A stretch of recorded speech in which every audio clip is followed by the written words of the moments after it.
श्री स्वामी समर्थ. स्वामी महाराज तुमच्या मनातील सर्व चांगल्या इच्छा या लवकरात लवकर पूर्ण करत एवढीच स्वामींच्या चरणी मी प्रार्थना करते आणि आजच्या या व्हिडिओला सुरुवात करते. तर आपण सर्वजण स्वामी महाराजांची पूजा करतो, व्रत करतो, उपवास करत असतो. आपण स्वामी महाराजांच्या बद्दल आपल्या मनात श्रद्धा असते, भाव असतो, विश्वास असतो. परंतु आपण मार्गशीर्ष महिन्यामध्ये स्वामींची ही एक सेवा अवश्य आपल्याला करायची आहे.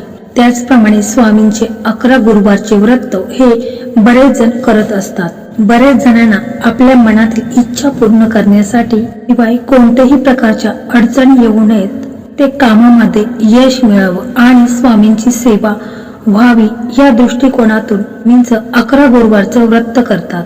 11 गुरुवारचे व्रत केल्यानंतर बरेच जणांना स्वामींची प्रचिती देखील आलेली आहे, त्यांच्या इच्छा देखील पूर्ण झालेल्या आहेत, अनेकांना अनुभव आलेला आहे.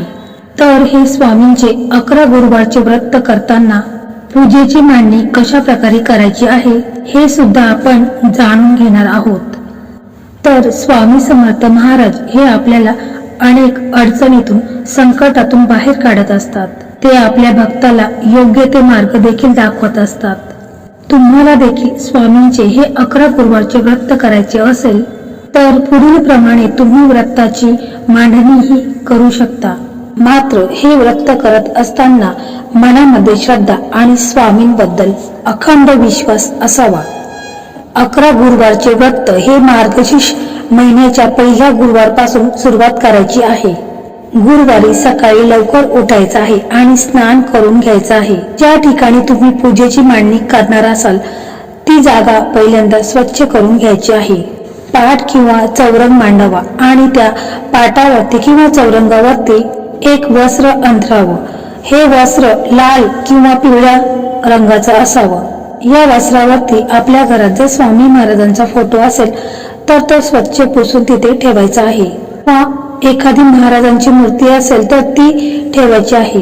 चौरंगावरती स्वामी महाराजांचा फोटो किंवा मूर्ती असेल त्याच्या उजव्या साईडला घंटी ठेवायची आहे आणि डाव्या बाजूला शंख ठेवायचा आहे. ही सर्व मांडणी करत असताना अगरबत्ती आणि धूप यासोबतच दिवा प्रज्वलित करावा.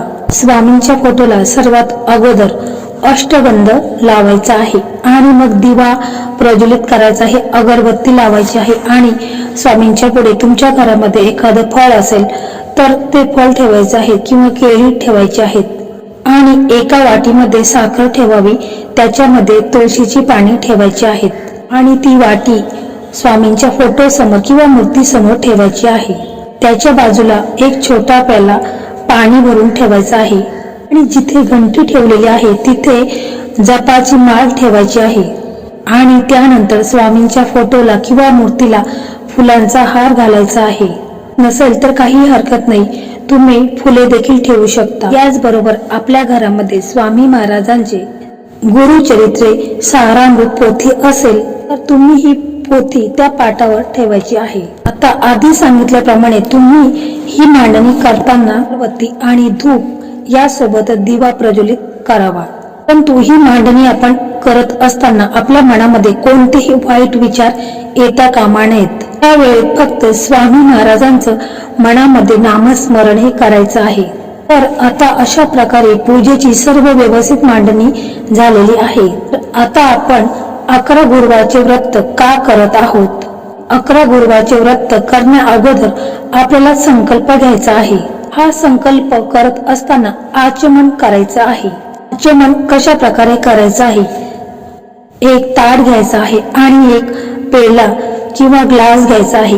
त्या पेल्यामध्ये तुम्हाला एक पळी ठेवायची आहे किंवा चमचा ठेवायचा आहे आणि त्या पाण्यामध्ये तुम्हाला एक फूल टाकायचं आहे. आता संकल्प घेताना आपल्या उजव्या हातामध्ये पळीनं पाणी घ्यायचं आहे आणि ते फूल देखील हातामध्ये घ्यायचं आहे आणि तुम्ही मनामध्ये जी तुमची इच्छा आहे ती व्यक्त करायची आहे की तुम्ही हे 11 गुरुवारचे व्रत स्वामींचे का करत आहात हे मनामध्ये तुम्हाला बोलायचं आहे. अशा प्रकारे तुम्हाला जी तुमची इच्छा असेल ती बोलूनच तुम्हाला हा संकल्प करायचा आहे आणि मग ते पाणी आहे ते आपण जर ताम्हण असेल तर त्या ताम्हणामध्ये तुम्हाला ओतायचं आहे. तर अशा प्रकारे 11 गुरुवारचे व्रताचा संकल्प हा घ्यायचा आहे. तर हे 11 गुरुवारचे स्वामींचे व्रत आहे. त्याची पूर्ण मांडणी केल्यानंतर, आपण संकल्प केल्यानंतर आणि मग तुम्हाला 11 वेळा श्री स्वामी समर्थ महाराजांचा जप करायचा आहे आणि 11 वेळा तारक मंत्राचा जप देखील करायचा आहे.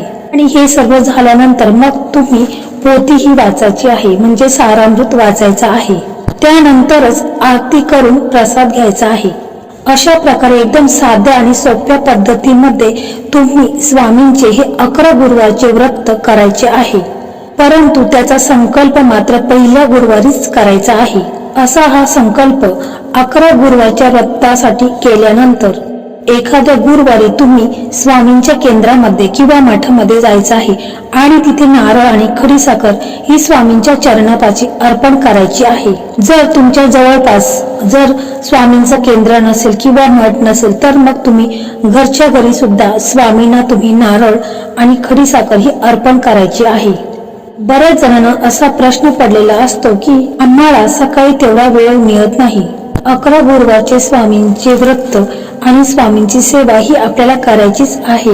मग त्यासाठी काय करावे? त्यासाठी तुम्ही सकाळी पूजेची मांडणी करायची आहे आणि आरती करायची आहे. दिवसभरात किंवा संध्याकाळी तुम्ही बाकीच्या विधी करू शकता, म्हणजे तारक मंत्र, याचबरोबर स्वामी समर्थ महाराजांचा मंत्र, रामृत वाचणे ह्या विधी आहेत त्या तुम्ही संध्याकाळी देखील करू शकता. फक्त सकाळी तुम्ही पूजेची मांडणी करून आरती करायची आहे आणि बाकीचे जर तुम्हाला तारक मंत्र म्हणायचा आहे आणि सारामृत कथाही वाचायची आहे तर ती तुम्ही संध्याकाळी वाचायची आहे.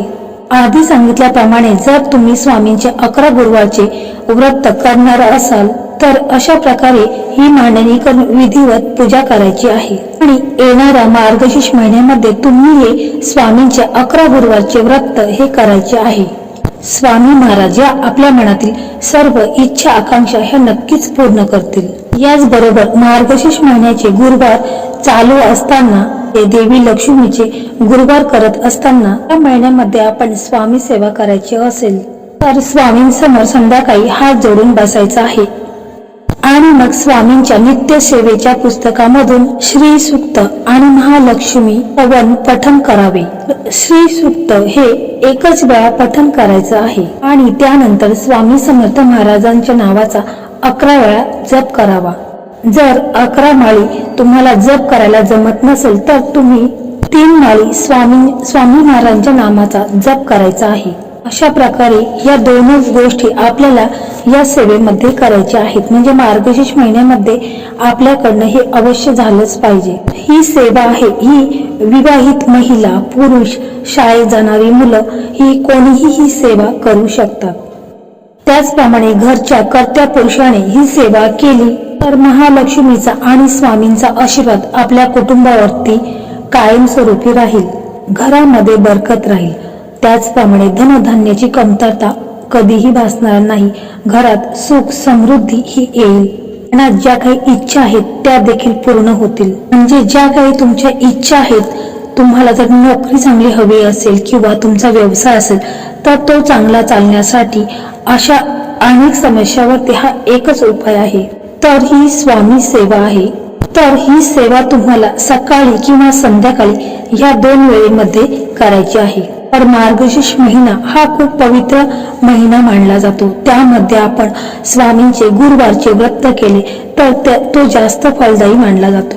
म्हणूनच आपल्याला या मार्गशीर्ष महिन्यामध्ये माता लक्ष्मीला व श्री स्वामी समर्थ महाराजांना प्रसन्न करून घेण्यासाठी आपण माता लक्ष्मीची देखील गुरुवारचे व्रत करायचे आहे आणि त्याचबरोबर स्वामींची देखील आपल्याला पूजा करायची आहे. स्वामींचे देखील 11 गुरुवारचे व्रत हे करायचे आहे. त्यामुळे त्यांचा आशीर्वाद कृपा ही आपल्या घरावर राहील. तर मार्गशीर्ष महिना सुरू झाल्यानंतर अशा प्रकारे स्वामींची तुम्ही सेवा करायची आहे. आणि मग उद्यापन करायच्या वेळेस आपण रोजची जशी पूजा मांडतो त्यावेळेस त्या दिवशी आपण सकाळी पूजा मांडायची आहे.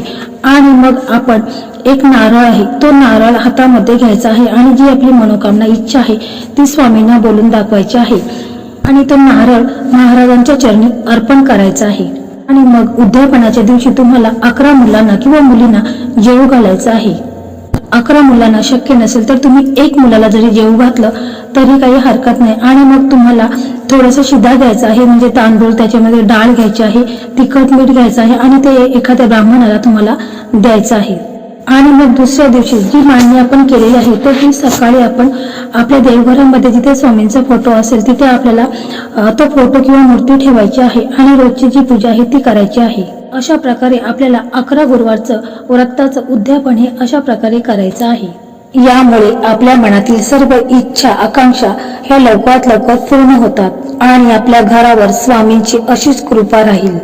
आणि स्वामींची ही सेवा करत असताना मनामध्ये श्रद्धा आणि स्वामींबद्दल अखंड विश्वास हा असायलाच हवा, तरच त्या व्रताचं फळ आपल्याला मिळेल. मित्रांनो, अशा प्रकारे आपल्याला स्वामी महाराजांचे 11 गुरुवारचे व्रत करायचे आहेत. तर मित्रांनो, अशा प्रकारे आजचा हा व्हिडिओ होता. तर हा व्हिडिओ तुम्हाला कसा वाटला कमेंटमध्ये श्री स्वामी समर्थ असे लिहा. आणि जर हा व्हिडिओ तुम्हाला आवडला असेल तर व्हिडिओला लाईक करा, शेअर करा आणि चॅनलला सबस्क्राईब करा. धन्यवाद.